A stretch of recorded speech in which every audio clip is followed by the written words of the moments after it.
Assalamualaikum warahmatullahi wabarakatuh.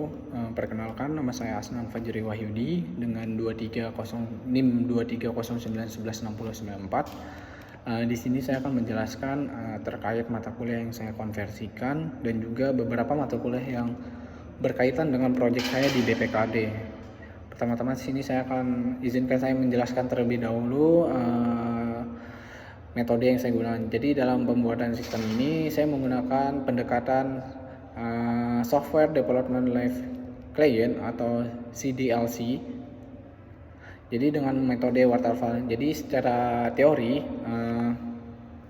metode waterfall ini mengharuskan kita bekerja secara bertahap dari atas ke bawah. Jadi contohnya seperti air terjun. Jadi tahapannya itu mulai dari analisis kebutuhan, desain, dan juga penulisan kode sampai ke pengujian. Jadi syarat utamanya itu kita nggak bisa ke tahap selanjutnya kalau tahap sebelumnya belum selesai 100% atau dan juga disetujui. Jadi contohnya di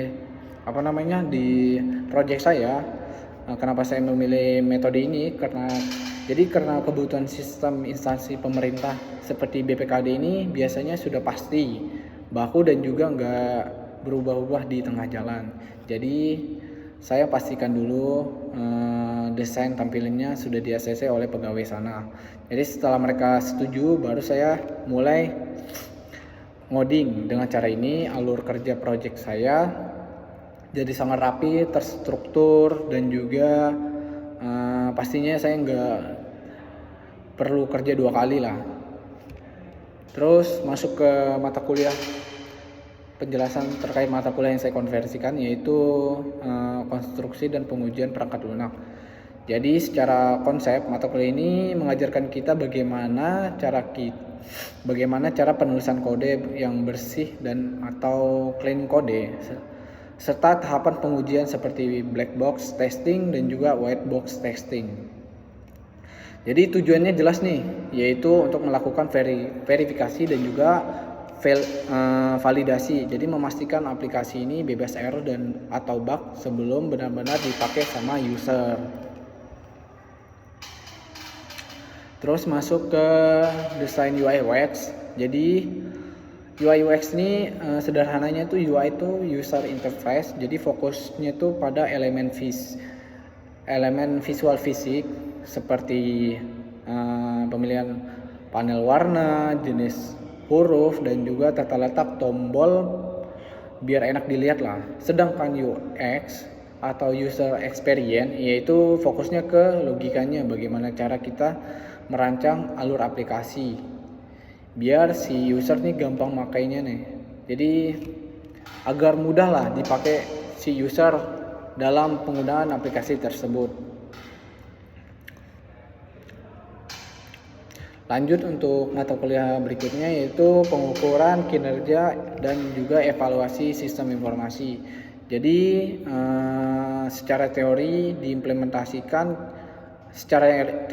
ini adalah proses untuk mengevaluasi efektivitas dan juga efisien sebuah sistem yang diimplementasikan. Jadi kita nggak cuma ngecek performa kayak kecepatan server, tapi juga melihat model kesuksesan dari kepuasan pengguna. Intinya apakah investasi teknologi ini benar-benar memberikan manfaat kepada instansi tersebut. Terus contohnya di proyek saya mengevaluasi sistem ini dengan membandingkan langsung secara lama mereka dari segi kecepatan pencarian arsip sekarang jauh lebih efisien berkaitan fitur tadi. Terus buat pengecekan kendala akses saya juga pakai bantuan tools bernama Ngrok.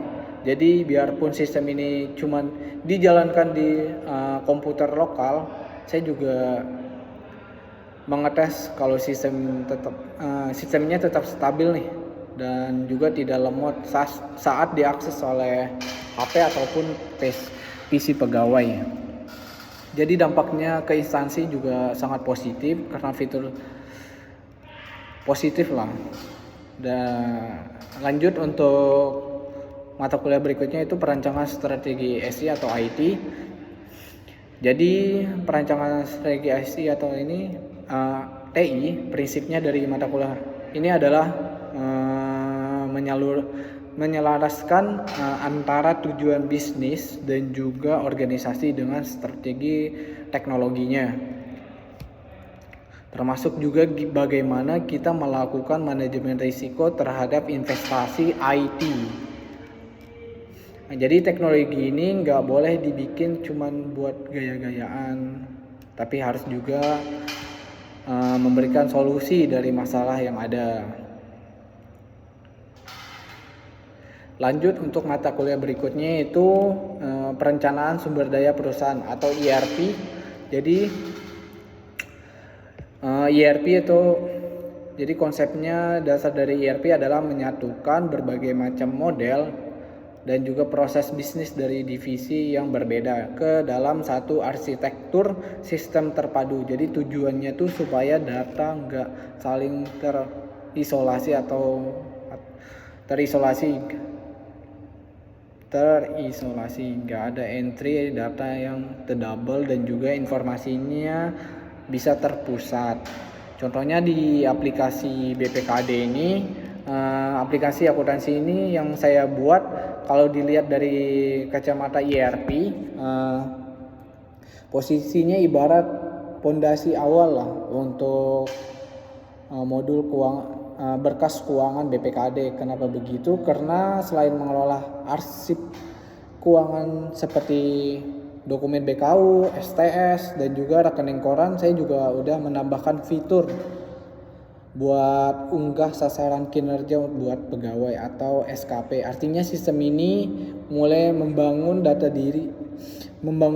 data diri bidang keuangan dan juga bidang kepegawaian dalam satu wadah. Jadi memang saat ini fokusnya baru buat untuk staf akuntansi saja, tapi kedepannya karena datanya sudah terpusat, jadi sistem ini bakal gampang banget kalau dibuat maksudnya gampang banget kalau mau disambungin ke aplikasi bidang lainnya.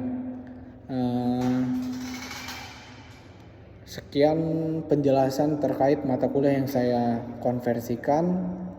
Jika ada kurang atau kesalahan mohon dimaafkan. Wassalamualaikum warahmatullahi wabarakatuh.